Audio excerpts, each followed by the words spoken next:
Okay, we are live. Good afternoon, everyone. I'd like to call our meeting to order. Welcome to our virtual Board of Regents meeting and our first meeting of the new semester.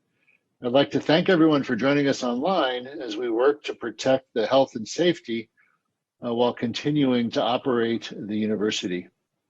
We're all remote today, so I'll call a roll of all the regents one by one so they can be noted for the record and for those not able to see the screen. I'll go in alphabetical order, starting with Regent Acker, who I also want to congratulate on being named to the Crain's Detroit Business 40 Under 40 class of 2020. So congratulations. Regent Acker, are you present? I'm here. Thank you, President Sissel. Glad to be with you this afternoon. Regent Beam? Here. Regent Bernstein? Here. Regent Brown? Here. Regent Diggs? I believe she'll be joining us shortly. Regent Illitch? Here. Regent Weiser? No, and Regent White?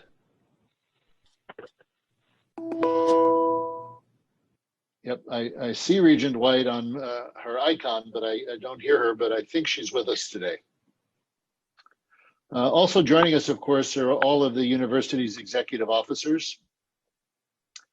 I want to begin with a report on our progress in addressing recommendations from the Wilmer-Hale report on the sexual misconduct of Martin Filbert. The board, executive officers, and I are working with appropriate units to address each recommendation, whether they may require new policies and procedures or be implemented in the context of other improvements we've made over the past few years. We also continue to look beyond the recommendations for any measures we can take to make our environment safe for all and ensure that no one fears retaliation for reporting misconduct. First, to help us ensure that the university's work on the Wilmer-Hale recommendations will be completed in a timely, thorough, and thoughtful manner, we're seeking the assistance of an outside firm that will provide an important external perspective and help me and the board oversee this work. Timely and effective implementation of the recommendations are priorities for the board and me, and we're seeking proposals from consultants to support these goals. The consultant will engage with us on all of our work related to the Wilmer-Hale report. Our goal is to announce the consultant soon. Next, the university will change its policy to ensure that any reports of misconduct involving senior administrators in the office of the provost will be handled by the Executive Vice President and Chief Financial Officer. This change removes the possibility of a conflict or hesitancy in reporting due to our Office for Institutional Equity being overseen by the provost.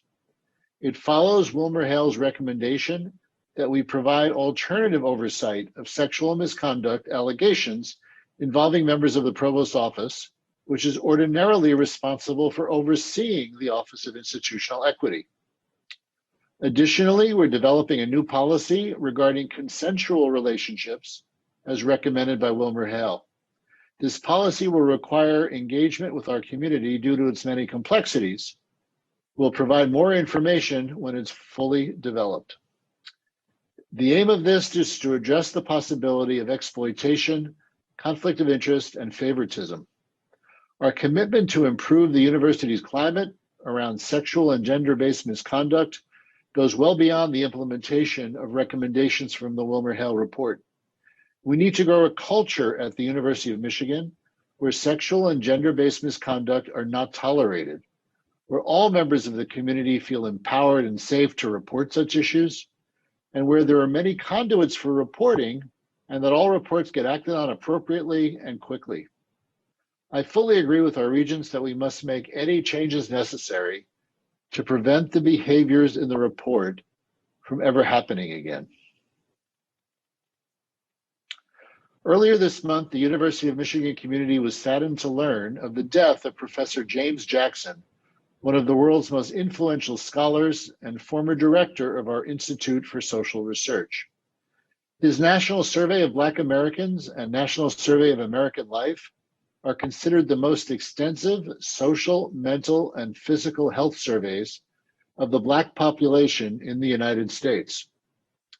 Through his teaching and mentoring, Professor Jackson increased the number of scholars and researchers from diverse backgrounds in political science, psychology, public health, and sociology.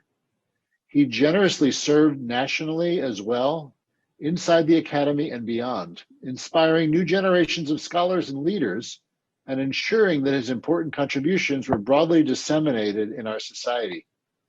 He was one of the inaugural recipients of our Award for National and State Leadership, and the University of Michigan's Distinguished Career Award for Diversity Scholarship will forever bear his name. My condolences go to all who knew, loved, or learned from Professor James Jackson, including his wife, Toni Antonucci, a member of our faculty, and his 2 daughters. As part of our personnel items today, we're awarding an additional University Diversity and Social Transformation Professorship, bringing the total number of faculty honored this year to 5. These professorships recognize faculty for outstanding contributions to excellence through their commitments to promoting diversity, equity, and inclusion.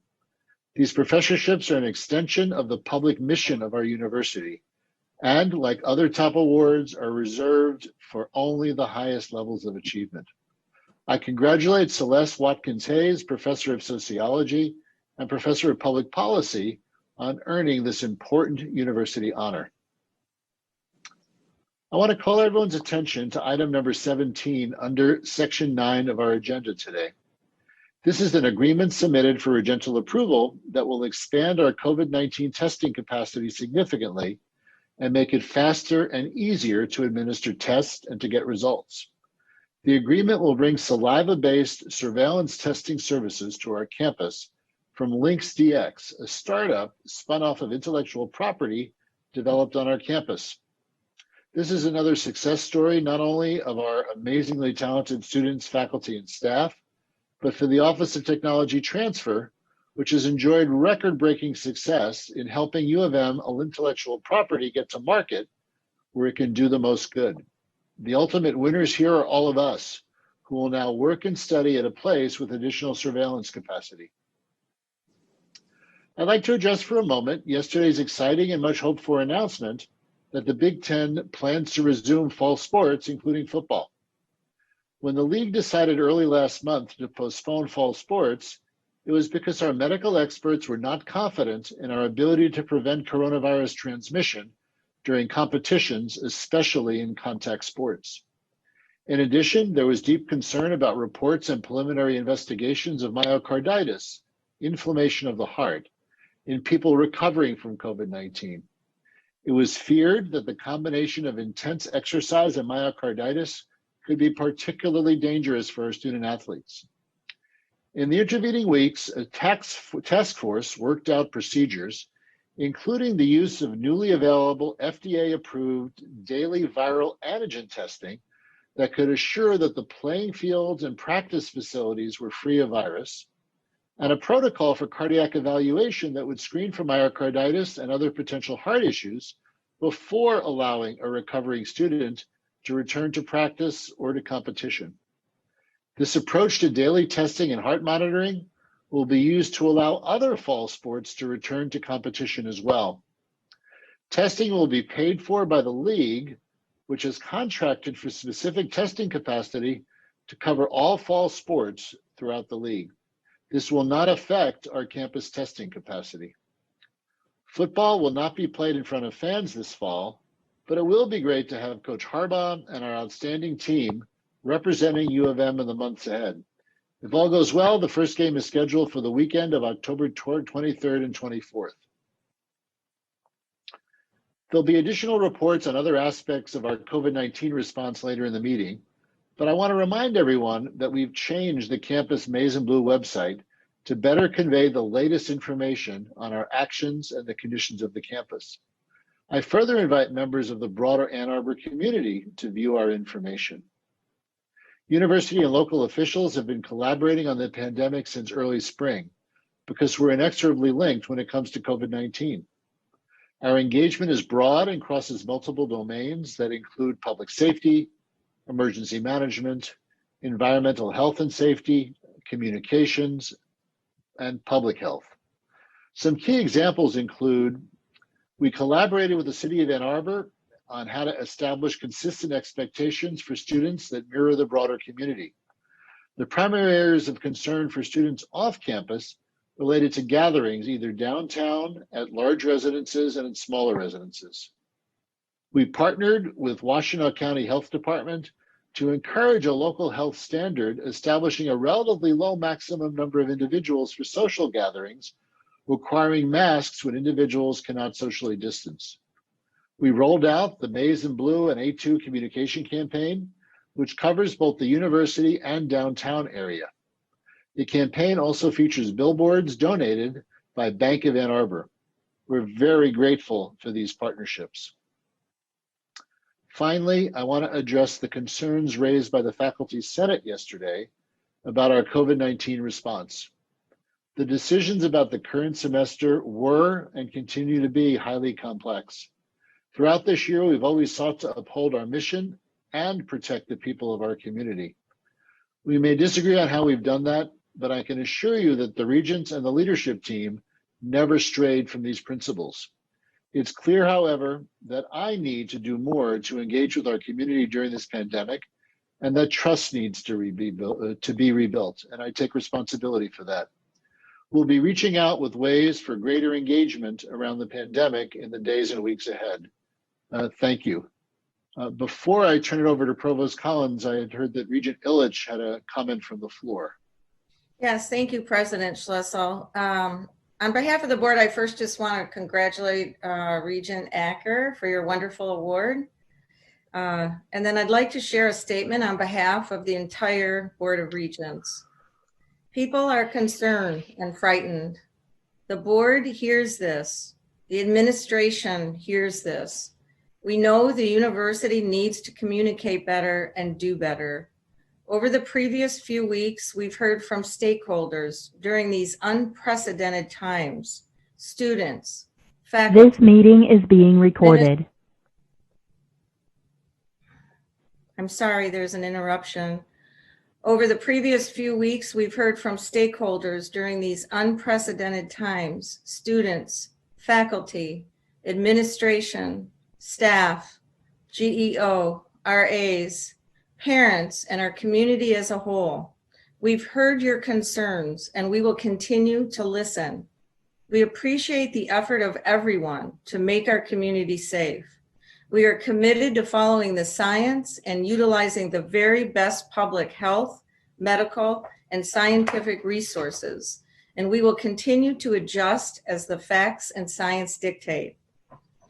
And we will continue to confront these challenges on our campuses together. Our board supports President Schlissel and the administration as they continue to lead our university through these tremendous challenges. We know that the president and the administration will continue to listen and adapt through these challenges, honor our common values, and advance the mission of the university. Thank you very much. Thank you, Regent Illitch. I would like to now turn it over to Provost Collins to introduce today's presentation. Thank you, President Schlissel. A U of M graduate who received her master's in public health and a PhD from the University of Washington, Emily Martin joined our faculty in 2014. Her research focuses on understanding the epidemiology of viral respiratory diseases through the use of molecular epidemiology. Professor Martin has a particular interest in identifying strategies to reduce infections, especially for individuals with chronic health conditions and in hospital environments. It is now my pleasure to welcome Professor Martin.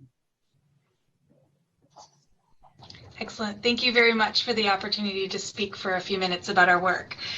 So today I am going to present a few things from the beginning of the epidemic until current that we've sort of learned from our work in doing respiratory virus surveillance.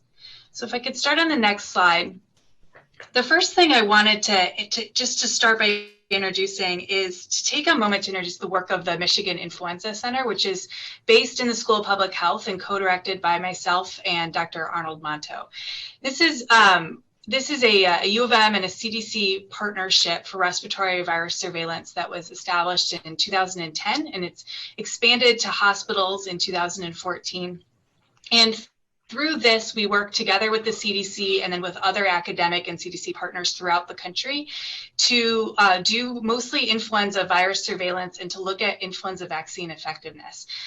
Because of this partnership, we actually have the highest concentration of influenza surveillance systems, I believe, in the United States, located in southeastern Michigan, coordinated through this center. Prior to the pandemic starting, we were already beginning to form a partnership between U of M, CDC, and the state Department of Health and Human Services to support modeling efforts, immunology efforts, vaccine studies, and other public surveillance efforts for respiratory viruses.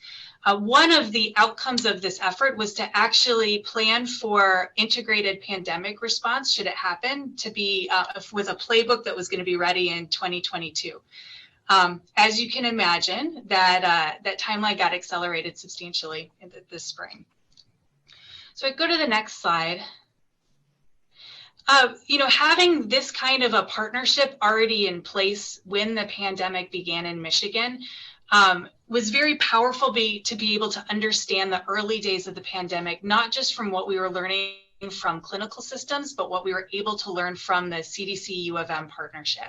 So on the bottom of the line here, I show the symptom onset date of some of the earliest known cases identified by the state public health department. And March 10 is kind of, I think, probably burned in all of our memories as the date there was the first clinical identification in Michigan. Around that time, if you look at the data from the surveillance systems from the Michigan Influenza Center, we see that we were also identifying people that were positive on March 9th and March 11th, around the same time from these different networks in partnership with CDC. Now, we didn't have access to testing like clinical people had access to testing at the time. So this is by going back in time to looking to see what would have been possible had we had the access to tests that we needed back in March to be able to do this sort of look. We would have been able to contribute to some of the early responses. That's this way.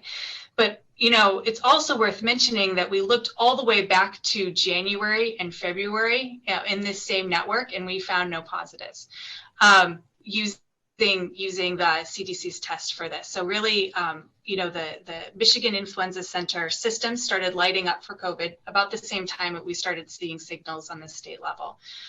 So it was sort of comforting when we got that first set of test results from January and February. Is comforting for us to be able to provide that to the Michigan Health Department and for them to know that we hadn't had silent transmission going on for a long time in the state. So we go to the next slide.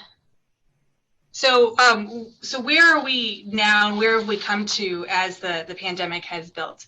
As transmission continued, a partnership began between the School of Public Health, the School of Information, the School of Engineering, and the Michigan Department of Health and Human Services and in the governor's office to try to figure out what we needed to do real-time monitoring of the epidemic. Not just for the sake of doing real-time monitoring, but doing it in a way that it could every day post updates to the public in a way that allowed for both individuals to look at their own region or their own county and see what's going on with the virus, but then also to benchmark this in the way that policymakers can make decisions. This was developed in tandem and kind of in parallel as the governor's My Safe Start plan was being developed as well, with this idea that you can use real-time data to kind of benchmark where we are as a state. And this has been this framework that has been established here, which you can kind of see the different colors and the different lines mean different things about how the epidemic is traveling. And we've now seen this incorporated not only in the decision making at the state level, but we see a lot of local governments using this to also benchmark their own decision making. So we now see these frameworks in a lot of K through 12 planning as well. If we go to the next slide, through this exercise, as we've drilled down more and more and more through this data throughout the state, what we continue to learn is that every community is different. And every community's experience with COVID has been wildly different. And this is true not only from the beginning in March and April when we were seeing surges in Metro Detroit, and also, some bit, as you can see in Washtenaw County, quite a bit more activity in Washtenaw County above that 40 and 70 line than in other kind of counties across the state. And I picked university towns, this being a Regents meeting. You can see that reflected in just what we've seen this fall so far. So on the left is a graph that was provided from the Michigan Department of Health and Human Services, where the colors on that graph show the amount of transmission in a community, and then the annotation shows the amount of cases in different universities. And as you can see, there's just a ton of variation. Everybody's experience is a bit different. We go to the next slide. And I'm happy to come back to that if anybody wants to dive into details a little bit more. So I wanted to kind of take that framework of, every community has had a very different experience coming through the spring and through the summer months, and think about what that means as we go through the fall and as we go through the winter. There's a lot of unknowns.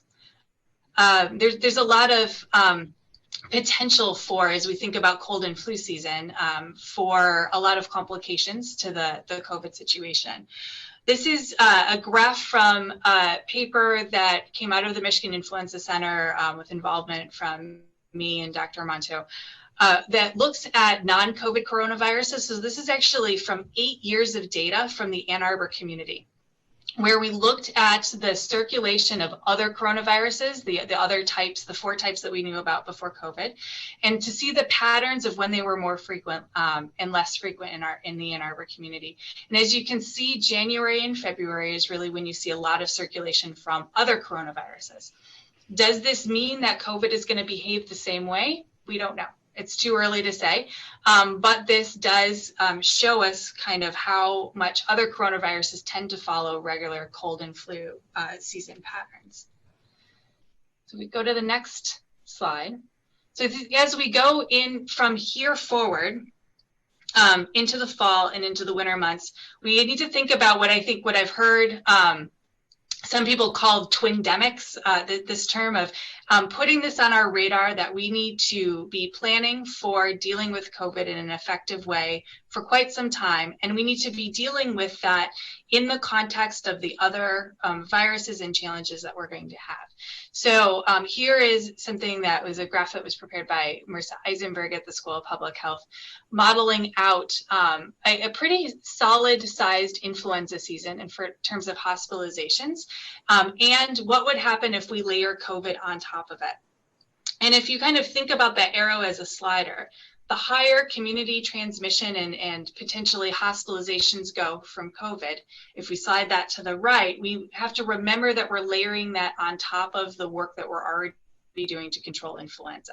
Now, the influenza vaccine is a great tool that is going to be useful for containing influenza, and I'm really I'm excited to see all of the different influenza vaccine efforts that are going around. And it's possible that everything we're doing to prevent COVID could also prevent influenza. That would be a great situation, but I think we need to continue to prepare for the next phase of the pandemic. So if we could go to the next slide, which is my last slide. So what does this mean about where we're going next? I think as academics, there's a few things that I think is very important to promote going forward as we moved into the next few months. One is that we've learned a lot from the last 6 months about how to mitigate and what kind of mitigation works. So we learned that masks work. We've learned that large gatherings don't work. We've learned a lot about how to use physical controls and barriers. And we've also learned that rapid quarantine and isolation is one of the most effective ways to slow spread in a community. We've also seen the importance of and the need to provide social support for COVID-19 cases, survivors, and families, including things like paid sick leave, adequate childcare, equitable access to technology for people that can't work in person.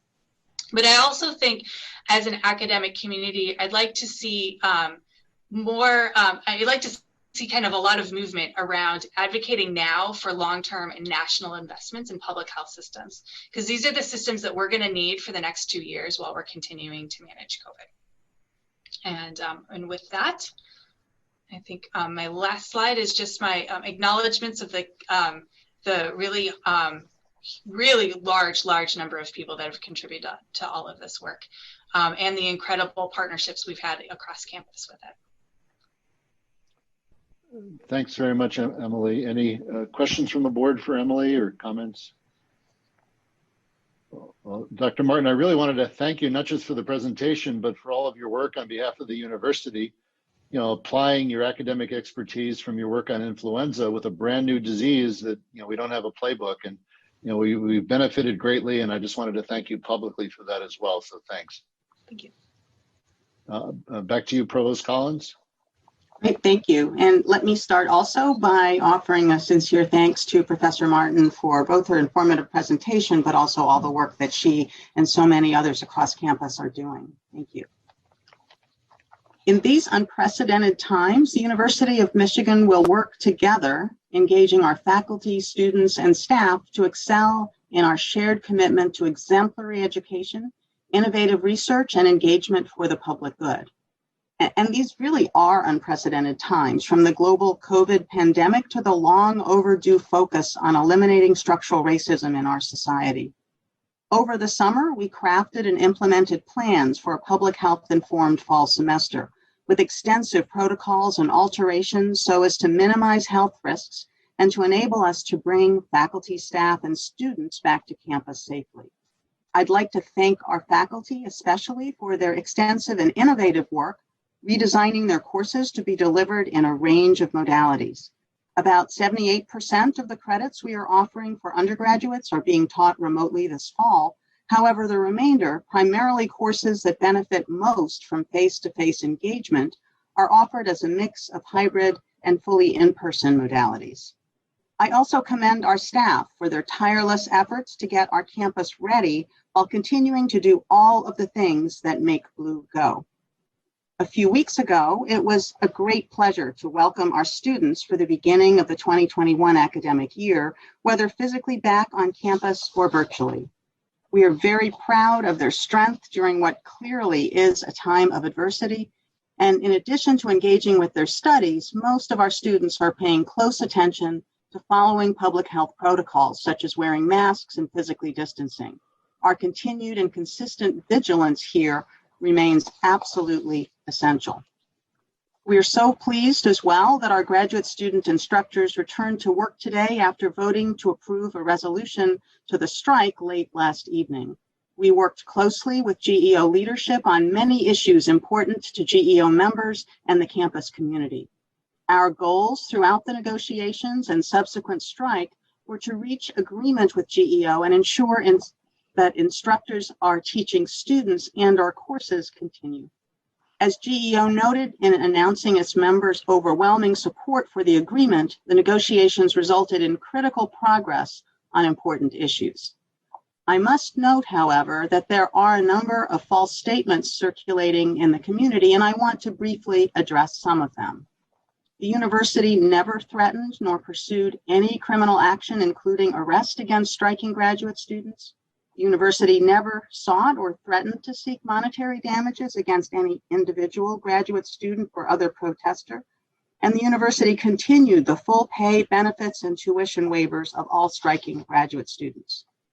We are pleased that all of our GSIs have returned to the classroom, delivering on our shared commitment to educating our students, whether in person or remotely. Some of the issues raised during the bargaining require broader campus discussion, engaging many stakeholders, and we are committed to continuing these essential conversations and actions. Looking forward, one highlight will be the extensive programming that we have developed for a democracy and debate theme semester.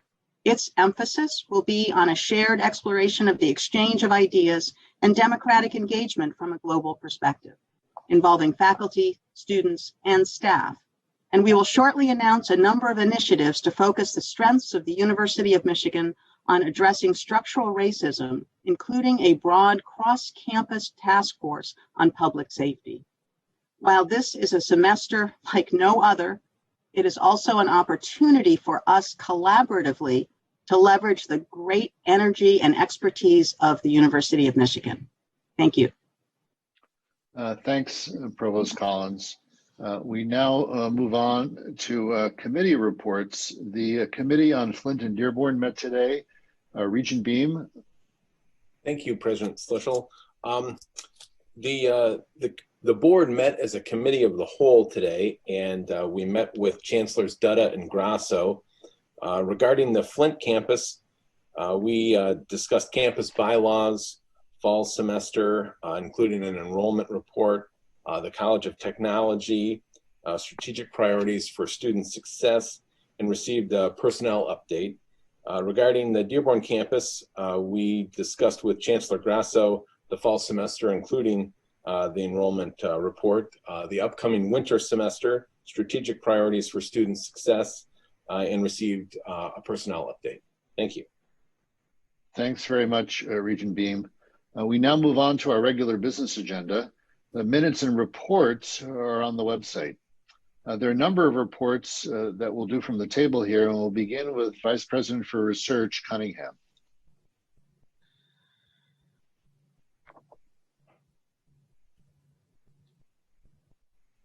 Thank you, Mr. President. I'm pleased to report that our research operations are strong and adapting to our new normal of COVID times. We began ramping up our research and scholarship in May after temporarily pausing non-critical research. After 4 full months of research operations, we now have more than 75 research buildings on our Ann Arbor campus are open and operational at reduced density. More than 6,500 researchers have been entering our research buildings on a daily basis for the last 4 months. This includes over 2,000 studies with human participants, which have been reactivated over the past 2 months. We have no evidence to date of any COVID transmission among our researchers or between our researchers and participants, thanks to the diligence of our research community in following our COVID safety research protocols.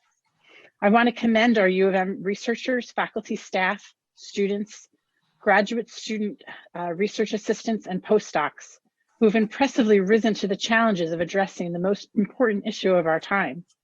8 months ago, there were no U of M researchers who were working on COVID. As of today, U of M researchers have submitted over 800 proposals to pursue COVID-related research and knowledge, launched more than 320 COVID-related research projects, authored over 600 COVID-related research publications advancing our knowledge of the virus and our impacts on our communities. They have done all of this while adapting their personal and family lives, and for many, while adapting to hybrid teaching or an altered clinical workplace. In the coming months, as our COVID safety permits, we'll continue to expand our research protocols to increase our productivity during this, our new way of researching. Thank you. Thanks very much, Vice President Cunningham. Next, the University of Michigan Health System Report from Executive Vice President Runge. Thank you, President Schlissel. I'm pleased to share a few updates about Michigan Medicine. We're very pleased to note that Michigan Medicine has formed a partnership with Sparrow Health System, and the university will add a health plan option called Michigan Care in 2021. The university will still continue to offer all existing healthcare options as well. Another good piece of good news for Michigan is that the Physician Organization of Michigan Accountable Care Organization, which is a joint venture with the University of Michigan and 6 physician groups across the state, helped lower Medicare costs for Medicare patients and improve the level of their care. Recent data showed that in 2019, the Medicare system saved over $50 million on the care of 40,000 Michiganders. And this is the 3rd year in a row that this accountable care organization has earned back a portion of the funds it saved CMS. Michigan Medicine has also actively partnered in a number of clinical trials related to COVID-19. We're one of several academic medical centers that are partnering on 3 adaptive clinical studies to involve a variety of different therapies. Most exciting are some therapies that will be coming to the forefront in the coming months, which offer precision approaches to treatment of COVID-19 and offer great promise. I too really appreciate the work done by Professor Martin and her colleagues, and we hope that in bringing some new therapies, we can further lessen the impact of COVID-19 in our area and in the United States. On the topic of COVID-19, clinically, our patient census remains steady in the low teens for the past couple of months. However, we're making plans to increase our intensive care unit capacity if we do see another surge in the fall or in the winter. And as is the case with everyone else, and as Dr. Martin mentioned, we're not sure what to expect as we enter the flu season. Certainly one priority and highest priority for Michigan Medicine is that all of our essential workers have good health and we care for their well-being. The pandemic has taken a toll on our workforce, like many other organizations, and we are increasing our efforts to promote well-being, mental health, and safety. We're working closely with the university in all ways so that we can jointly ensure that we continue to provide the absolute best health care and new innovations that will help and serve our communities. Thank you. Thank you, Dr. Runge. A student life report from Vice President Harmon. Good evening. On behalf of the Division of Student Life, I want to welcome your students back to the university. Our 29 departments worked all summer long to prepare for this unprecedented semester, and we are excited that students are here. We have worked through some challenging issues that we're still working on, and we're going to continue to work extremely hard to make sure that all of our students are supported on campus or off campus. So thank you very much for being here, and I'm excited that fall has begun. Thank you, Vice President Harmon. Dearborn Campus Report, Chancellor Grasso. Thank you, President Schlissel. It's my pleasure to announce that we've had a successful start to the fall semester. We are 8% on campus, 92% remote, heavily hybrid in the remote sense. And we have screened everybody who comes to campus, a health screening. We screened over 600 students from the beginning of the semester with 0 reported cases of COVID on campus. Also, I'm happy to report that U.S. News and World Report came out, and we held strong as the 4th top regional public university in the Midwest, and more importantly, the #1 regional public university in Michigan for social mobility. I'd also like to proudly announce that Associate Professor of Psychology Francine Dolans was awarded $1 million from the Templeton Foundation to study cognition, ecology, and evolutionary foundations of behavior in non-human primates. And finally, sadly, at the end of August, we bid farewell to Tony Collins, who has been Dean of Engineering on the Dearborn campus for quite some time. Tony played a major role in the successful return of Apollo 13. He also played a major role in the successful launching of engineering into the 21st century for our campus. And we're going to miss him. He is going to stay on the faculty, so we will have access to his terrific talents. Professor Ghassan Cridley, Professor of Mechanical Engineering, will serve as interim dean until we launch a full search. Thank you. Go Blue, go Dearborn. Thanks, Chancellor Grasso. The Flint Campus Report from Chancellor Dutta. Thank you, President Social. Go Flint. So I'm very pleased to share with you 3 items. The first, yesterday, the Board of Directors of the Mott Foundation approved a grant of $10 million for U of M Flint to establish a new College of Innovation and Technology. This is wonderful news for us. Technology schools are not as prevalent as engineering schools in the state of Michigan.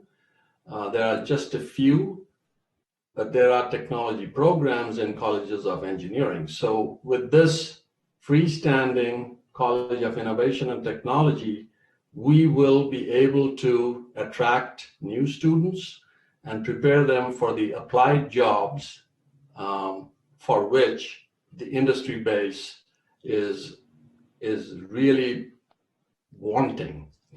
The second thing I would say is that we heard from our students as well as our faculty that student health services and student legal services need to be made available to U of M Flint students. So I'm very pleased to report to you that in partnership with Ann Arbor UHS, Rob Burns, and Lindsay Mortensen, we are able to provide a pilot at this point in time in the fall semester to give the telehealth services to our students in residence halls.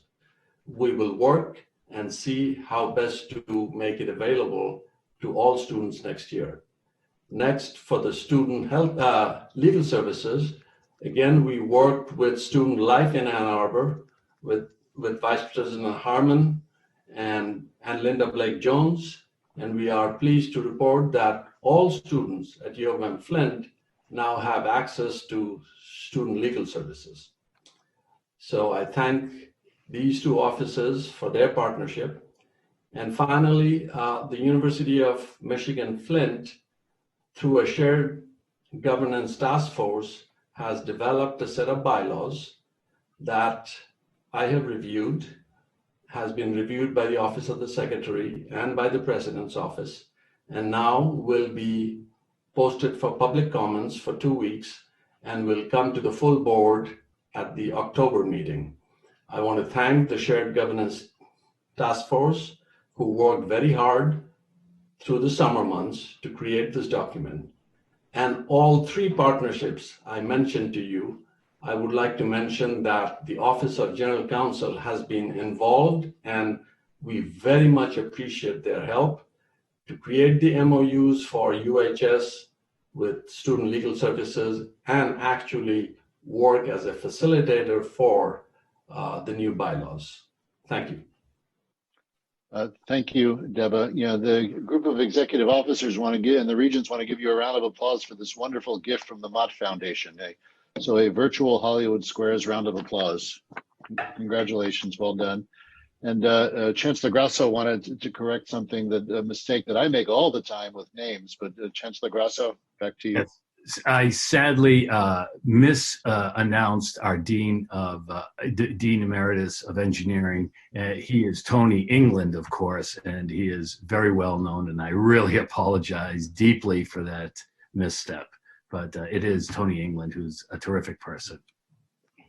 Thank you very much. And I'll add to that and thank Tony for his great service to both Ann Arbor and Flint as well, and Dearborn as well. I turn now to CSG President Amanda Kaplan for the Student Government Report.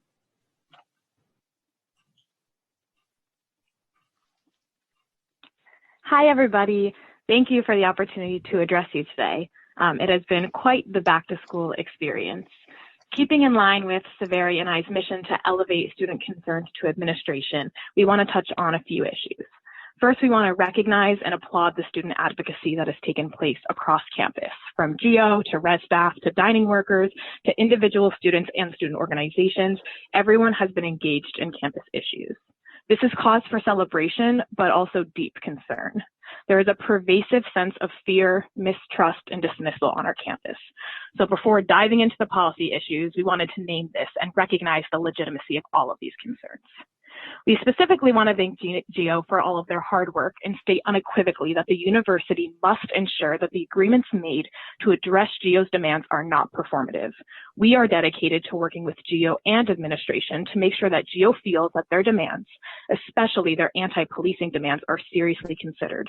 We also want to ensure that students of color are meaningfully included in these conversations as their communities are most impacted.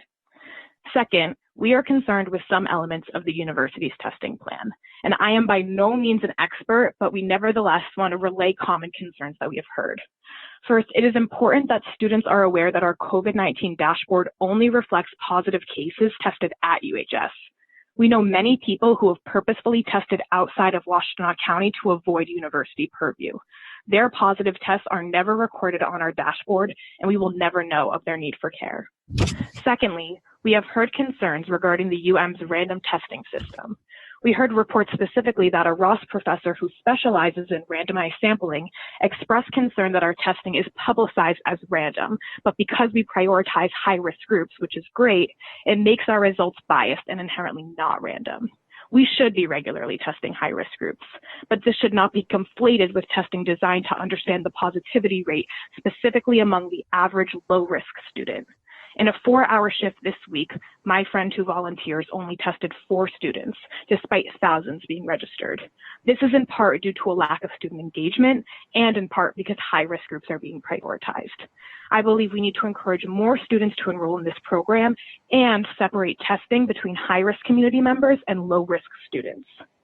Finally, we want to express our deep disappointment upon learning that we voted to reinstate college football. Personally, I am a huge football fan, but as student body president, I know that this symbolically signaled to our campus community that, quote, we are doing fine, a sentiment which will, without a doubt, enable larger student parties on the cusp of Halloween, already one of the most notorious party weeks at Michigan. And with the backdrop of all of the advocacy on campus, it also signaled a profound favoritism to athletes who will be getting daily testing over GSIs, RAs, DPEs, and other universities' employees who have been fighting to be guaranteed any testing at all. We know that the university and you all are working tirelessly to respond the best you can to student concerns, and we really appreciate all that you have done. Sav and I are eager to work with you to implement some of these changes, and we are always an email, phone call, or text message away. Thank you. Thank you. There are personnel actions as well as personnel reports in the materials, as are retirement memoirs, but I call upon Vice President Churchill for a memorial. Yes, there is a memorial statement for Charles A. Kane, founding chair of the Biomedical Engineering Department, Richard E. Uhl, Professor of Engineering, Professor of Biomedical Engineering, and Professor of Electrical Engineering and Computer Sciences. We do send our condolences to his family and friends. Thank you, Vice President Churchill. I now call for a vote on the consent agenda. Is there a motion? So moved. Is there a second? Support. Second. Thank you. All in favor? Aye. In opposition? Thank you. The consent agenda carries. We now move on to the regular agenda, finance and property. I'll begin with item number 3, an alternative assets commitment. Vice President Hegarty. Yes, Mr. President, I ask the board's approval to invest up to $25 million from the long-term pool in Star Asia Japanese Special Situations 5 Limited Partnership. This is a fund that acquires private real estate and related assets in Japan. We're very aware of the fund managers. They have a long, very successful track record in these types of investments. Thank you, Vice President Hegarty. Is there a motion? Moved. Support. A second. Thank you. All those in favor? Aye. Thank you. Opposed? Thank you. The motion carries. Item number 4, another alternative asset commitment. Vice President Hegarty. Yes, Mr. President, I ask for the board's approval to invest $10 million from the long-term pool in MAC Venture Capital 2019 Limited Partnership. This is an interesting one. The fund managers plan to invest in early stage companies that leverage technology to capitalize on shifts in consumer habits and business models. Thank you. Is there a motion? So moved. Second? Second. Thank you. All those in favor? Aye. Aye. Thank you. Opposed? Item number 4 carries. Items 5 through 25 are conflict of interest items, each of which requires 6 votes for approval. The Regents have carefully reviewed all of these items and will consider them together as a block in one vote unless any regent requests individual consideration of or recusal from voting on a particular item. Does anyone have any questions about a particular item? Would any regents like to request recusal from voting on any items? I now call for a vote on items 5 through 25. Is there a motion to approve? So moved. Is there a second? Second. Thank you. All those in favor? Aye. Aye. Aye. Very good. Thank you. Any opposition? Okay, very good. The consent agenda carries. We now move on to category 10, item 1, updated academic calendar for the Ann Arbor campus. Provost Collins. Nothing to add. Thank you. Is there a motion? So moved. Support. A second? I think I heard two voices. All those in favor? Aye. Aye. Aye. Opposed? Thank you. Updated academic calendar for winter 21 for U of M Dearborn, Chancellor Grasso. Nothing to add. Thank you. May I have a motion? So moved. Support. Thank you. All those in favor? Aye. Aye. Aye. Opposed? Thank you. So item 2 carries. Item number 3, approval of the updated academic calendar for 2021 for UM Flint, Chancellor Dutta. I have nothing to add. Is there a motion? So moved. Is there a second? Thank you. All those in favor? Aye. Aye. Opposed? Thank you. And then finally, item 4, University of Michigan Health System Board bylaws. Executive Vice President Runge. Thank you, President Schlissel. We're requesting approval of revisions to the University of Michigan Health System Board bylaws. The goal of this is to clarify language reflecting that the two physician board members authorized to approve medical staff appointments are doing so as a committee of the board. Thank you. Is there a motion? So move. Support. Thank you. I heard a second as well. All those in favor? Aye. Aye. Opposed? Thank you very much. And then finally, we have one additional item, a supplemental item from the U of M Flint campus. I call upon Chancellor Dutta. Thank you, President Sechel. As I mentioned in my campus report, we received a $10 million grant for the establishment of a new College of Innovation and Technology. I'd just like to add that when the the Mott board approved yesterday, Ridgway White, President and CEO of the Mott Foundation, and the great-grandson of Charles Stewart Mott, the founder, said the following. He said, "I think C.S. Mott would applaud this grant. He once took on an order for 500 automobile axles before he had built even one, and said he sweated blood to get the job done. The College of Innovation and Technology at UM Flint is going to provide the kind of education and hands-on training that will produce the next generation of innovators, risk takers, and industry leaders that come from Flint." It was Charles Stewart Mott who had the vision to bring University of Michigan to Flint. So today, by approving the establishment of this new college, the Regents and us will be honoring his legacy as we begin to better position the university for the technology-driven world of the 21st century. So most respectfully, I request your approval of this college. Thank you, Chancellor Dutta. Why don't we do a call for a vote in a second, and then I see Regent Beam has a comment. Is there a vote to approve or a motion to approve in a second? So moved. Thank you. Discussion, Regent Beam? No discussion, Mark, other than just to congratulate and commend Chancellor Dutta on this amazing grant from the Mott Foundation. In just over a year on the job, Chancellor Dutta's really proven and shown to us to be a tireless leader and really moving the Flint campus boldly into the future. The School of Technology and the College of Innovation will just be a wonderful asset to the university as a whole. And he has really shown in his short time as chancellor a great ability to hear and act upon the concerns of our community in Flint. Congratulations, Deba. Thank you. Thank you. Regent Bernstein? Yeah, Chancellor Dutta, congratulations on this. And I just wanted, this is a huge deal. It's transformative in creating this new College of Innovation and Technology. It's a massive investment in U of M Flint and our students there, in the city of Flint, in the region in Genesee County. And so I really applaud you, and I'm grateful to Ridgeway and also and to everybody at the Mott Foundation for believing in an important transformative vision that you're executing brilliantly on up at U of M Flint. Thank you. So Regent Weiser and then Regent Brown. Yes, I've been involved with this since the beginning with Regent Beam. We had an early visit with the Mott Foundation and talked about this.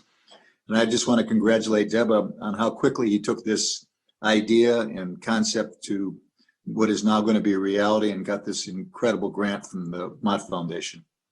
It's their generosity and your leadership that's going to make this an incredible success. Thank you. Regent Brown and then Regent Illitch.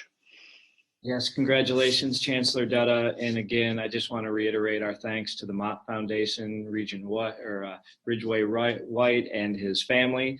It's par for the course. It's been a long, long commitment and generosity of their foundation that has helped U of M, Flint, and Flint in general. And this is another great example of it.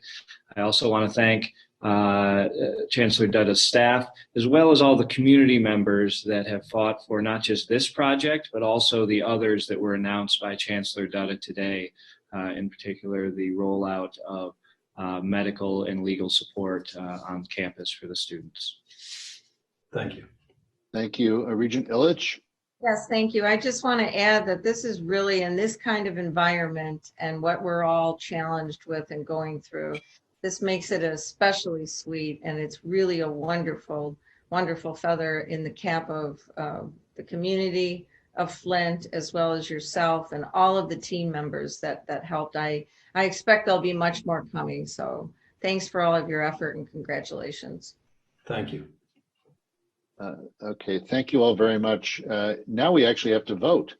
So we've had a motion and a second. All those in favor? Aye. Aye. Thank you very much. And I presume no one in opposition, although it would have been embarrassing to forget to vote. So I'd like to now turn things over to Vice President Churchill for the public comment section of our agenda today. Vice President Churchill. I was watching to make sure you took that vote, so keep you honest. Okay, we do have 15 public commenters today that will be joining the meeting. Each speaker has up to 3 minutes to address the board. There will be a faint beeper going off when you reach the 3-minute mark, so we'll ask you to wrap it up at that time if you're not already done. So I will start with our first speaker, who is Annabelle Sicko.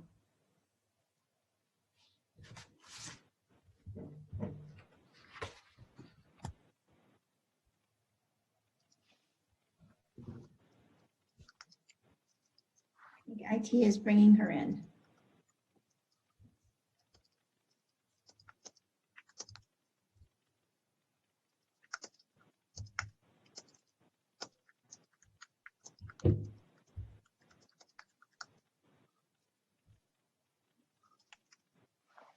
You're unmuted, Annabelle.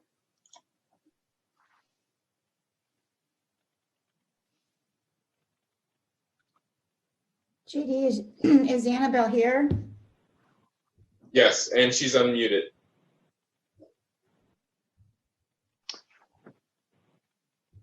Okay, Annabelle, stage is yours.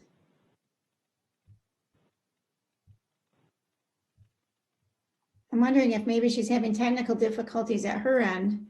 I could go on to the next speaker and then come back to her and see if that gets worked out. Do you recommend that, JD? Yes. Okay, thank you. So Annabelle, we'll come back to you in 3 minutes or less. So hopefully it can be worked out between now and then. Okay, our next speaker, our first speaker is Matthew Sweeney. Yes, can you hear me? Yes. Yes, we can. Thanks. Awesome. All right. My name is Matt Sweeney. I'm a master's student at School of Environment and Sustainability in the Ford School of Public Policy.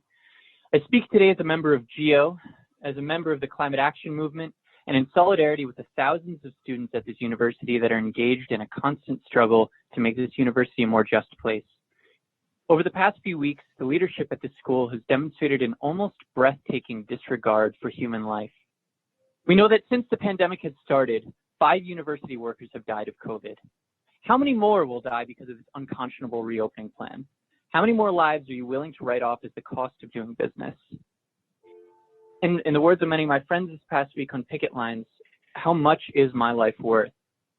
You've also demonstrated a deep disdain for your most vulnerable workers, your graduate students, your dining hall workers, your RAs who are now in grave danger of being fired for asking for basic health and safety precautions, who would put their jobs on the line to bring to light the grievous conditions that students are living in.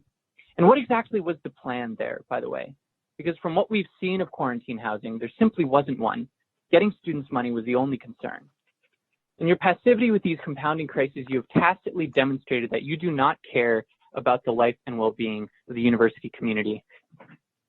I know that these decisions in these matters are not only up to the regents. I also know that you hold the ultimate power in this university.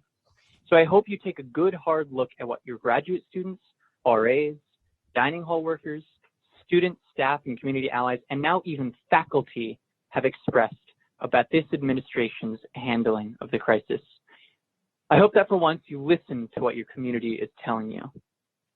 I also want to remind you of a promise you made last winter, that you would freeze fossil fuel investments and reevaluate endowment policies.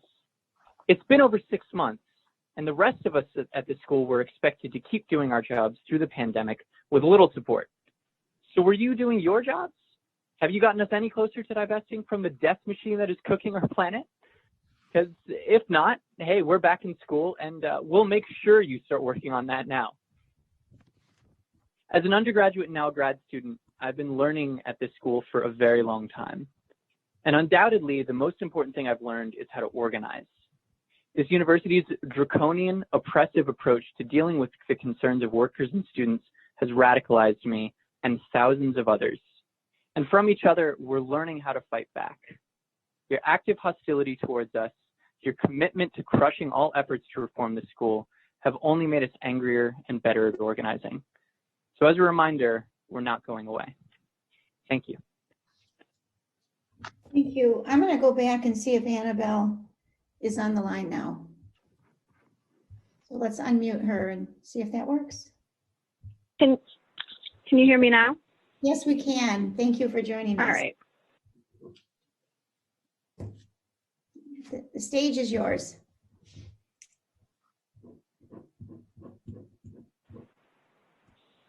Hello, my name is Annabelle Seco. I'm an undergraduate student studying environmental engineering and a member of the Climate Action Movement on campus. Today, I speak as an undergraduate in solidarity with GEO, residential staff, dining workers, Students Demand Representation, One University, and Not My Campus, all of whom are fighting for a safer and more equitable university.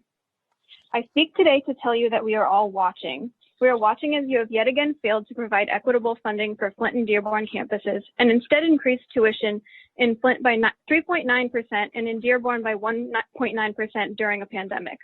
We were watching when you chose to put lives at risk by forcing a return to campus while also moving to increase tuition in a quote unquote emergency vote where public comments were not welcome. We are watching as you have allowed this administration to increase police presence on campus as a quote unquote safety precaution related to COVID-19, even in light of increased awareness and activism around brutality at the hands of police this summer. We are watching as you have allowed this administration to provide inadequate COVID-19 testing for residential staff and none for graduate student workers, and as only symptomatic students were being tested by UHS until this week, even though we know that the majority of people aged 20 to 29, which is roughly the age range on campus, are asymptomatic carriers of COVID-19 upon contraction. We were watching last night and earlier today when the administration coerced and threatened striking student employees into discontinuing their labor stoppages. We are watching as President Schlissel brought back students to campus against the advice of the COVID-19 Campus Health Response Committee that he himself created and against the request of our governor. We have been watching, but we will continue to act. We will continue resisting, organizing, and supporting one another until this administration is held accountable and its wrongs are righted. Thank you. Okay, thank you. Our third speaker is Allie Parker.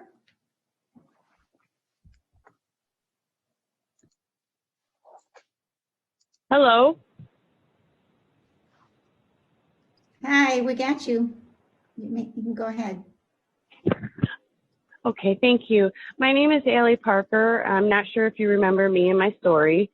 This is the third time I've addressed this board after your hospital's child protection team, Director Bethany Moore, claimed our son's injuries were diagnostic of abuse. Our case was dismissed by an apologetic judge, but not without significant devastation. I am now an advocate for others who have fallen victim to negligent physicians like Moore. I am contacted weekly by families across the country looking for help. In the past month, I've been contacted by 3 families being accused by this hospital, 1 being accused by Moore. U of M will claim the courts are getting it wrong, but science and medical data don't lie. Physicians who selectively cite medical literature and omit key medical evidence in an attempt to mislead CPS in the courts are the ones guilty of deception. Peter Strauss, a radiologist on Moore's team, accuses so-called denialists of selectively citing medical literature and misleading CPS judges and jurors, which is exactly what the child protection team carries out. The legal system whose sole interest is to establish the innocence of the accused, says Strauss, glom onto the denialist literature, which he claims extends to the Supreme Court. Thankfully, physicians have contested Strauss's distorted claims, expressing, "We note that some have accused those who disagree with their approach to diagnosing child abuse as being denialists, that is, of denying that child abuse exists. This is incorrect. We believe that child abuse exists. Removing a child from innocent care providers, however, is another form of abuse. Several of you are physicians. Clearly, you must see the pattern of bias. Do you not grasp the ramifications this accusation has on an innocent family, or is it that you simply don't care because U of M gets to bill insurance for unnecessary testing in their search for abuse? Testing that often includes CT scans and x-rays, which increases every child's risk of developing cancer, both of which are rarely warranted given the history and presentation of the child. Bethany Moore asked first responders in a lecture how many kids would potentially be in harm's way if we only filed on things that were really clear-cut. Her response was tons of kids. Innocent families should not be persecuted when their child presents with symptoms that are not clear-cut. It is irresponsible and unethical for this board to continue to disregard the pleas of innocent families seeking change to your hospital's negligent practices. Diane Redleaf, a civil rights attorney, published a paper that illustrates the ethical dilemma Moore and her team's methods produce. According to Ms. Redleaf, U of M physicians are in violation of 8 AMA medical ethics codes, one being the ethical responsibility to study and prevent error and harm, which requires that mistakes be acknowledged and measures taken to mitigate the damage done to the family. Several of you on this board are attorneys, so you are aware that physicians cannot be held liable criminally or civilly when they misdiagnose a child and accuse a caretaker of abuse, no matter how negligent or illegal their actions are. Those falsely accused by this university may not be able to hold the physicians accountable in the courts, but we can hold them and this university accountable in the court of public opinion. Former President Ronald Reagan once said, "Common sense can tell the difference between right and wrong. Common sense forgives error, but it always recognizes it to be error first. We endanger the peace when we obscure the truth, refuse to name an act of what it is, and refuse to see the obvious. Each new day carries within it the potential for breakthroughs for progress. Today is a new day. It is time to break through this injustice so no more children are harmed by this university." My name is Allie Parker. If you haven't already, you will come to know and remember my name. Thank you. Thank you, Ms. Parker. Okay, our next speaker is Leah Weber.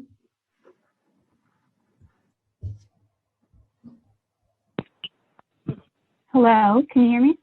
Yes, we can. Thank you. Awesome. My name is Leah Weber. I am an undergraduate studying civil engineering and a member of the climate action movement at U of M. I'm speaking today as an undergraduate student voice in solidarity with GEO's initial demands, despite this administration's false assertions that undergraduate students are not outraged by the appalling mishandling and lack of honesty surrounding the COVID-19 crisis on campus. This lack of transparency is not unique to this situation, but rather a symptom of a larger disease plaguing the so-called leadership of this university. After pressure from activists calling for environmental justice at U of M, President Schlissel created the President's Greenhouse Gas Committee. When its recommendations were largely ignored and activists were again forced to bring attention to this problem, Schlissel's response was to create yet another commission with no accountability or power to create change. This one called the President's Commission on Carbon Neutrality. This additional failed attempt to greenwash the university's inaction on the climate crisis also refuses to listen to student voices, including its own student advisory panel. Our endowment still has over $1 billion invested in fossil fuels. We were promised months ago, like Matt said, by the Regents, that you were reevaluating endowment policies, and there has been nothing but silence since. We have heard the arguments that the endowment is not political and there is no precedent for divesting it, both of which are false. We informed the President and the Regents that not only are there investments in the endowment that directly support known right-wing white supremacists and anti-LGBTQ+ organizations, but the endowment was also divested from tobacco in 2000 and from apartheid in South Africa in 1978. Do not let President Schlissel continue to lie to you, himself, and the public, telling you that there is nothing you can do. We are not backing down, and we will continue to point out these failures for as long as it takes you to start caring about our futures. I remind you that this administration has also chosen to arrest students rather than agree to a 1-hour public meeting to address the climate crisis, and is simply continuing its alarming trend of silencing student voices when it filed a restraining order and injunction against the graduate students. To be clear, this is not listening to us. This administration has failed our university and shows blatant disregard for community activism and engagement, opting instead to create meaningless bureaucratic structures that produce little to no results. You cannot seriously think more of these are adequate compensation for your inaction or the coercive and threatening behavior towards graduate employees. This university claims to be the leaders and the best, but you, our leaders, are clearly only the best at silencing those brave enough to speak out against your oppression. Thank you.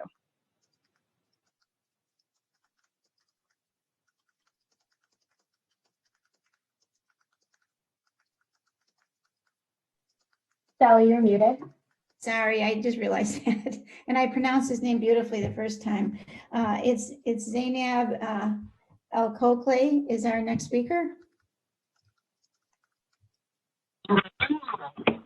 Zainab El-Kokley, thank you. Thank you. My name is Zainab, and I'm an undergraduate student proudly standing with GEO's initial demands, despite your failed attempts to pit us against each other. Being an Arab Muslim woman, I chose the University of Michigan for the safe space that it claims to provide for marginalized communities.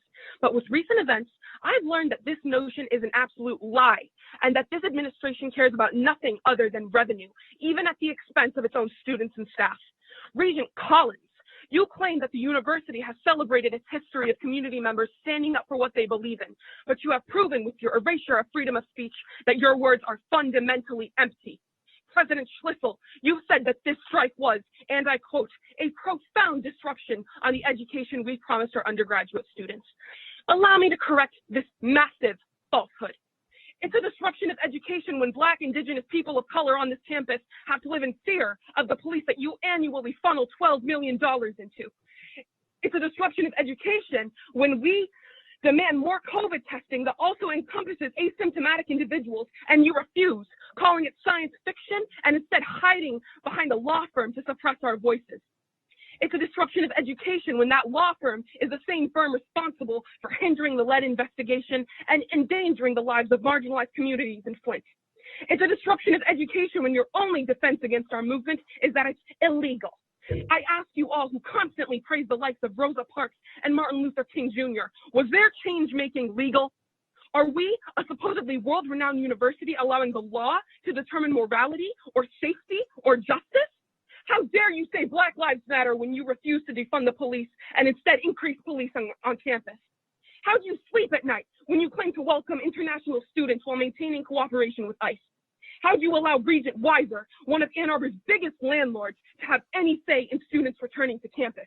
Furthermore, how can you expect sound action on the reopening of campus from him, a mega donor to a racist president that's grossly downplayed the pandemic? Your actions towards GEO and this institution have been deplorable, but rest assured that we, the undergraduate student body, will be back. No power on this earth, not the law, not a board of regents, will ever make us stop fighting for a safe and just campus that you have failed to provide. And when you reflect upon your service, or lack thereof, to this university, I hope that all you feel is guilt, because the only service that you provided was your bank account. You and the rest of this administration are the sole cause of the quote-unquote disrupted undergraduate education. Shame on you. I rest my case. Okay, our next, just a minute. Okay, I'm not on mute. Okay. Our next speaker is Mr. Mogensen. Welcome back.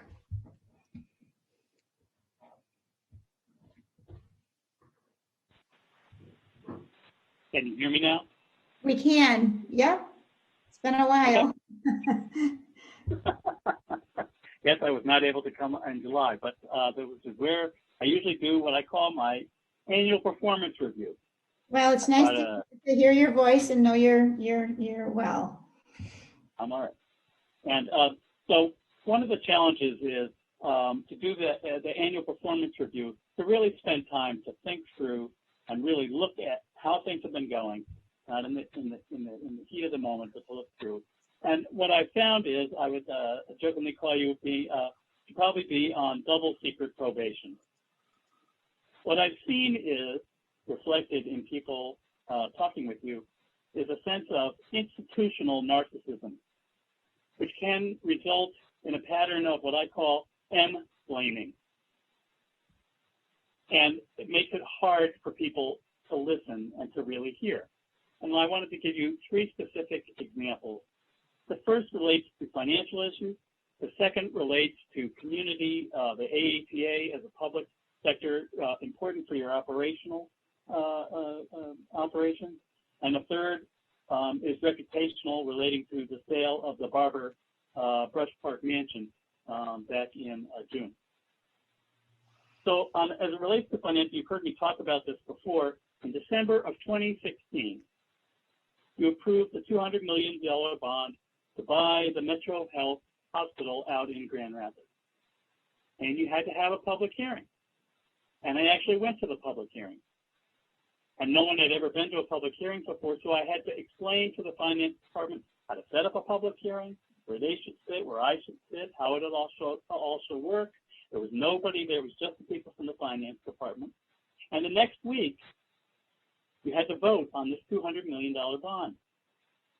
And in your packet, it says we have to have a public we have to have a public hearing.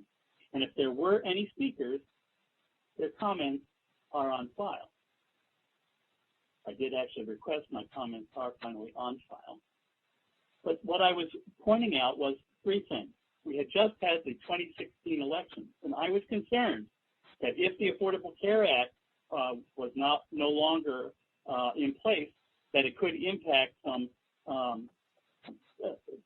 considerations people had relating to third-party reimbursement rates, and that you needed to spend the time to make sure that wouldn't work. The other thing was, I was concerned that your Michigan Medicine's profits or operating margins, sort of the same, were not high enough in order to support the new strategic initiative to increase the footprint of Michigan Medicine. I want you to be more like Zingerman and less like the late Borders bookstore. And the final thing was that I was really concerned, because I learned at the public hearing, finding the information, that you were underwriting. I understand why you did this, but you used general fund reserve money to secure the bond. And I thought it was inappropriate to expand the health system using general fund reserve, which included tuition and athletic department money. All of that was at risk. So I put those out there, and here we are. And you haven't made that much money, and keep on telling me it's going to happen. And last year you approved kind of internal fund, and now we have a huge crisis. How is this bond ever going to make, how are you ever going to make enough money to pay this back? Hey, it's hard to interrupt when it's virtual, but I am going to have to ask you to wrap it up because we are past 3 minutes. Okay. I apologize for interrupting, but it's the nature of the. I understand. Yeah, thank you. And the problem with the ATA is that they had to, in order to provide service.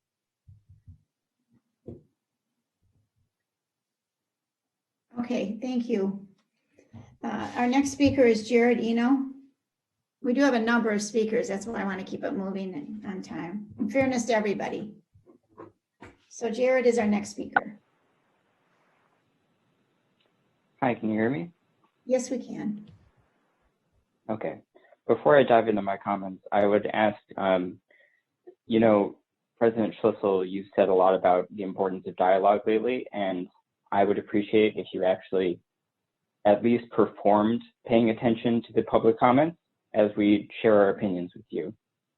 Okay, so my name is Jared Eno. I'm a rank and file GEO member. On Tuesday, I watched a Q&A session with President Schlissel and Provost Collins, in which they acknowledged mistakes, thanked GEO for its advocacy, and said they wanted to rebuild trust. But somehow in that session, it did not come up that the university had filed an injunction against GEO that could have bankrupted the union and destroyed it. No one mentioned that the injunction had been crafted specifically so you could not only crush the union as an organization, but so that you could also punish individual GEO members with the possibility of fines and even arrest. To Provost Collins' misleading statement earlier, no explicit threats of arrest were necessary. It was built into your legal action. You said you wanted our trust while you were suing us. The academic term for that is bullshit. So we took your deal. It's a terrible deal. It results in nothing that the university should not have already been doing on its own. You offered us transparency about your public health modeling as a bargaining chip. How was that information not public from day one? You retained the right to force people to work in conditions that they feel are unsafe. You added a single person to the International Center and are going to keep charging international students for their own inclusion. You committed to set up a toothless process for extending degree timelines, which only highlights the absurdity of the fact that doesn't already exist. You let caregivers use non-licensed childcare, but only with enough funding for a couple of hundred children, and you said the subsidy couldn't go to family members, which will only deepen class and gender inequalities. So why did we take such a bad deal?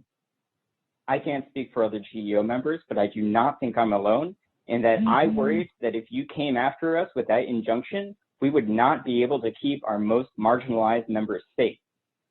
We were afraid that the university would come after Black grad students with fines and arrests. And we were afraid that if you destroyed the union, marginalized students would lose a key tool for protecting themselves. Some Black students bravely spoke up at our meeting last night to get this message across to me. So here is another way the pandemic, racism, and policing intersect. You used the threat of criminalization and the university's own institutional racism to help you suppress our demands for campus safety. For shame. And yesterday, the university threatened to fire RAs unless they will go back to working in unsafe working conditions with no hazard pay. For shame. So I have no trust in any of the people in this meeting. I trust and thank my fellow students and workers for fighting for a safe and just campus for all. They are where the truth and the power are. Thank you. Our next speaker is Amanda Sela.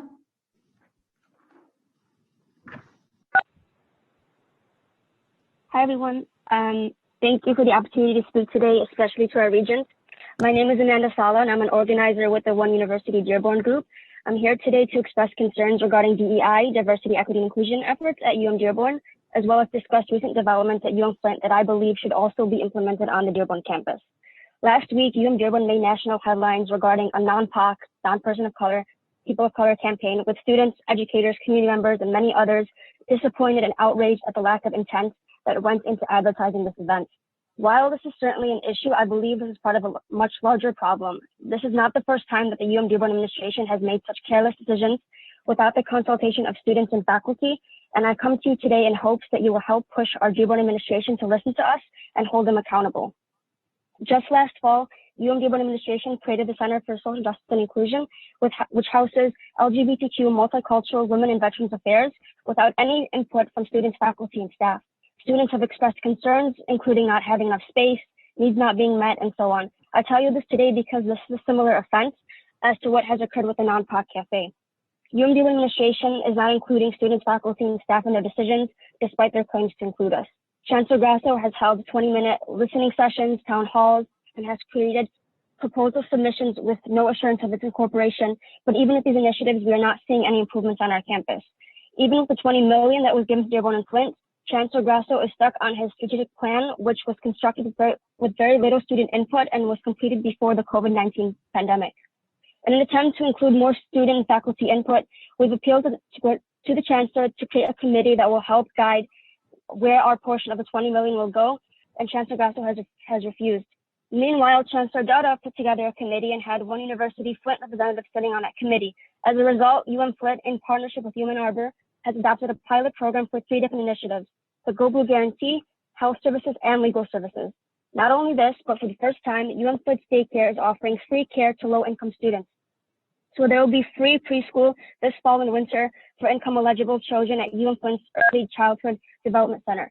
This is an incredible victory for Flint students, and the success at Flint is largely due to the work of the One University campaign. And although our work for Flint is certainly not over, as this is just the beginning, this will undoubtedly change the lives of many students in Flint. So I ask you, don't Dearborn students deserve this too? It has become very clear that Chancellor Grasso is reluctant to do anything with Dearborn's portion of the $20 million that is not already in the strategic plan. And I call upon you all to please help us improve DEI, as well as push Chancellor Grasso to create a committee to more authentically involve students and faculty in these decisions. We would like to meet with the Regents to talk further and to get your public support in assuring that we may properly invest in the Global Guarantee, DEI, Health Services, and Legal Services on the Dearborn campus. Thank you, and I look forward to seeing Dearborn follow in the footsteps of Flint. Thank you. Stephen Toth.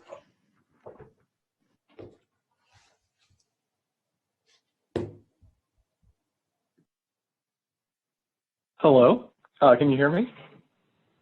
Yes, we can. Awesome. Hi, everyone. My name is Stephen Toth. I'm a lecturer in chemistry on the Flint campus and Leo's elected Flint campus chair. I'm here today to ask President Schlichel, the board, and the chancellors to take steps to reverse the painful austerity cuts made since the onset of COVID that have seriously affected my coworkers and students. At Flint, I have found a career where I'm able to form deep connections with my students, and they inspire me every day. I love my job, and I'm proud to belong to a cohort of hardworking, dedicated lecturer faculty. As in Dearborn, we teach the majority of credit hours on campus for the lowest pay. Both Dearborn and Flint have suffered greatly this past year from the austerity cuts. Over 40% of Flint lecturers and 24% of Dearborn lecturers have had some type of layoff since May. On both campuses, the layoffs have meant fewer sections and fewer options for students to enroll in. My department, chemistry, is offering fewer sections of our freshman chemistry lab sections than previous years, despite healthy, even, robust enrollment. As our fewer sections have filled up, we've had to start turning students away. In my chemistry for non-science majors class, a second section wasn't offered, even though I had many students on the wait list. These students would likely take these classes elsewhere, like at Mott Community College. We therefore lose the opportunity to build relationships with students that we know improves learning outcomes and retention. In addition, the lost tuition will harm the long-term stability of the university. At Dearborn, entire programs have shut down, like applied music, despite healthy enrollments in some classes, even after the switch to remote instruction. These cuts will damage the long-term stability of Dearborn as well. Staff at Flint have faced similar cuts and layoffs for administrative assistants, lab coordinators, and janitorial staff. The College of Arts and Sciences has only 9 administrative assistants, down from 14 last year, and in the natural sciences, lab staff have been cut nearly in half. These losses undermine communication, organization, and workplace safety. About an hour ago, Provost Collins said that the staff was important in combating this unprecedented time. I agree with her. Let's not lay off more staff. Finally, as a proud supporter of the 1U campaign, I congratulate the board for allocating an additional $20 million investment to Dearborn and Flint in June. I look forward to working with you to make sure this investment is ongoing. Yet I have learned that the separate grant of $3.6 million allocated to academic advising in February 2020 by President Schlichtel is now being counted, as part of the 20 million shared fund. If true, that is a serious misstep and will cause real harm to a campus already reeling from an austerity budget model. Let us not forget that the university's greatest investment is in its faculty and students. Losing so many long-serving lecturers at Dearborn and Flint, who have built great connections within their departments and the student body, are the most harmful thing for our campus. This university is too wealthy to argue, that these cuts were necessary. Thank you. Thank you. Suzanne Levy, sorry.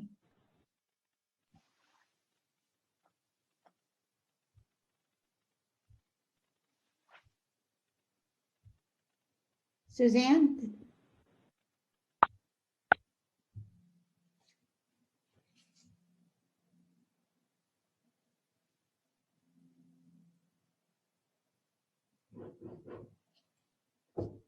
Suzanne Levy?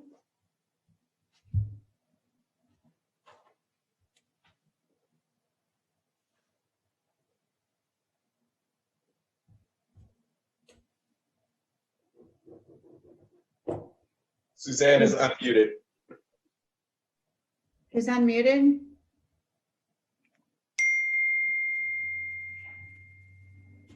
Okay, not hearing her.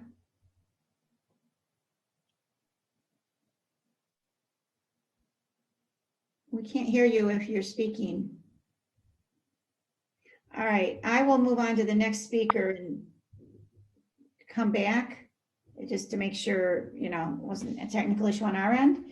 To Sam Bernstein. Sally, we do not have Sam on the call. I'm sorry? Sam is not available on the call. Sam is not available. Okay. Is Suzanne available still or yet? I'll check with her again. Yeah, please.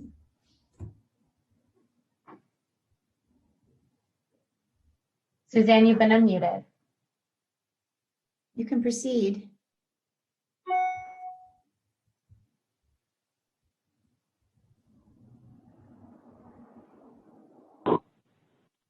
Hello? It's not coming through for some reason. Okay. Okay, our next speaker, I'm going to move on, is Paul Marvayer. Is Paul signed in and here? Paul is not signed in. He is not present. Okay. I think he's somebody that might have canceled at the last minute.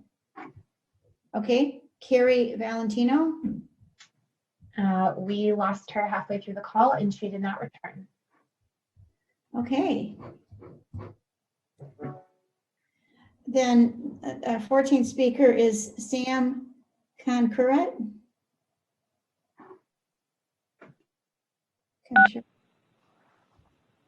Sam? Hi, can you hear me? Yeah, we can. Thank you. Hi, great, thank you. President Schlichtel, the University of Regents, thank you for the opportunity to speak before you today. My name is Sam Concharat. I'm a second-year master's candidate at the Ford School of Public Policy, a graduate student instructor, and a proud GEO member. I was determining how best to craft my message for today, and I've been trying to decide what can I say to this board, who has the power to shape the trajectory of thousands of students' health and lives, to actually listen to us. Should I appeal to your logic by providing data and evidence showing how this university's testing methodologies to develop a, quote, public health informed semester are so flawed that they would not even pass in one of our very own statistics or survey methodology courses? Maybe give numbers on how we are seeing this pandemic play out nationally at other colleges and universities with poor testing plans in place? Or should I instead appeal to your emotions by sharing personal stories and heartfelt pleas in an attempt to underscore just how genuine and deep-seated the fears are of those currently living and working here? But based on how the university leadership has responded in recent weeks to the outpouring of student, faculty, and staff concerns, you seem to be receptive to neither. So I will give my message as directly as I can. I am frustrated. I am scared. And I am not the only one. Now, let me be absolutely clear. You should not interpret GO's vote to end our strike last night as a just conclusion, because justice was not done. You did not appease our concerns. You did not listen to us. You did not do right by us when you chose to prioritize your profits over our fear. We still feel unsafe working here. We still feel unsafe because our employer is not administering anywhere near enough COVID tests to students and staff, claiming inadequate supplies, even though they announced just yesterday that they are going to test players and staff every day to resume football. We still feel unsafe because our employer continues to not implement randomized testing strategies and refuses to share key public health methodological data. We still feel unsafe because our international brothers and sisters are afraid that ICE, a federal agency that has committed countless atrocities in recent years, including, as we just found out this week, performing hysterectomies on female detainees without consent, can freely walk onto campus and arrest them without a warrant. And our employer refused to take any action. We still feel unsafe because we have to work in a militarized workplace despite repeated calls from the community over decades and policing's legacy of committing horrific murders of unarmed Black men and women. And we still feel unsafe because when we express these fears to our employer and repeatedly demand changes, our employer belittles us, characterizes us as merely, quote, screaming, threatened to fire striking undergraduate RAs and dining workers, and hires the same law firm that has both obstructed the Flint water investigation and is currently suing our governor over her actions to keep our state safe. These are not the actions of the leaders and the best. We are embarrassed, we are disappointed, and you have lost our trust. Thank you. Okay, thank you. Our last speaker today is Allison Lee.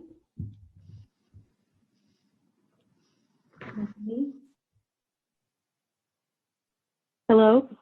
Yeah, hi. Are you able to hear me? Yes, ma'am. Hello. Thank you. I'm a physician, and I want to make some comments about the COVID testing and some of the upset that has happened because people don't feel that there is enough testing. And a lot of the demands of GEO, I do not agree with their methods. I understand they are entitled to their opinions. But I want to go back to the AIDS crisis and talk about what happened with the AIDS crisis, which I lived through in real time as a physician. And in the time of the AIDS crisis, when testing became available, people jumped to say all patients need to be tested because that will protect hospital workers. And what experts decided was that testing was going to lead to a case where you could have inaccurate tests, or you would have a patient who tested negative, but who really had HIV. And the staff would drop their guard and not treat that patient with all of the precautions. And so what they went to was instead to create universal precautions where every patient was, and is still today, considered to have a bloodborne disease. It's not viewed as discriminatory, it is viewed as safe for everybody. And the decision was made because there's always the possibility of an inaccurate test, and policymakers didn't want healthcare workers to treat people differently and unintentionally injure themselves or spread the disease when they thought somebody was negative who was actually somebody who had a positive test. And what we learned from that experience is that the emphasis can't be on testing. And I understand people are scared, and we don't have a lot of knowledge, and we're not going to know. We don't even understand the Spanish flu. So we are unfortunately not able to make decisions in a fully scientific way with this, but we still need to look to science. And what science decided with HIV was that the key to keeping healthcare workers safe was behavioral change, not testing. And so in the time when we don't understand the role of testing, we need to really reinforce the behavioral changes and to make those as possible. And to both the university and to GEO, I would like to shift some of the emphasis in asking for concessions and into communicating and sharing education to really discuss and emphasize to the student body as well and the faculty to help reassure them. My husband goes to the hospital every day as a physician, full of COVID. And with behavioral methods, many, not everyone, but many of the workers, a surprising number of the workers have done well and been able to keep caring for our patients.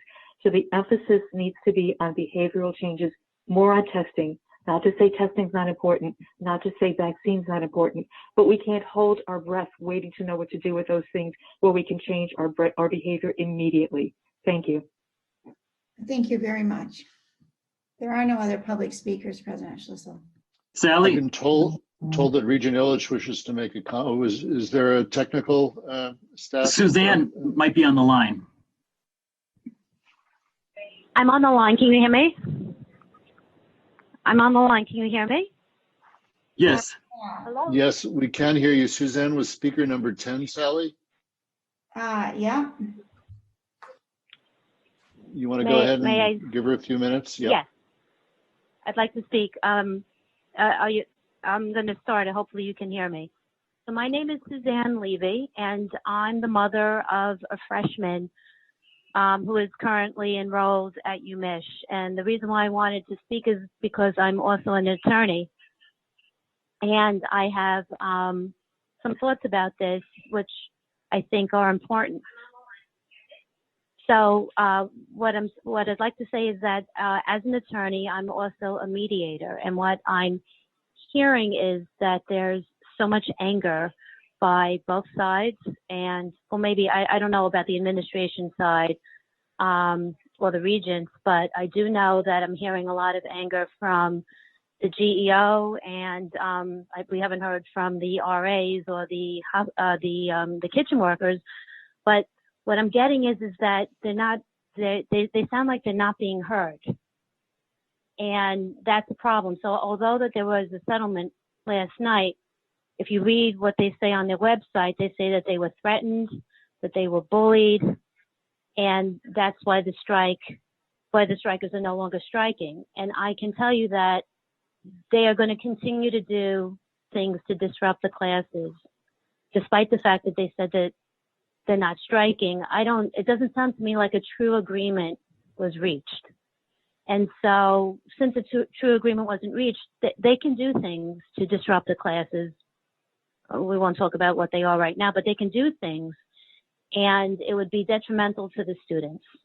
And so while you might think that your position is correct, and it very well could be correct, that doesn't matter, because the kids are going to get hurt, right? The students are going to lose their education, and they've got a small window of opportunity. They've only got these 4 years. And so what I'm suggesting is that you use a neutral mediator that's voluntary, non-binding, where it's confidential, and that you try to resolve your issues in an agreeable way. And I don't know if you've ever tried to do that before, but it's very effective.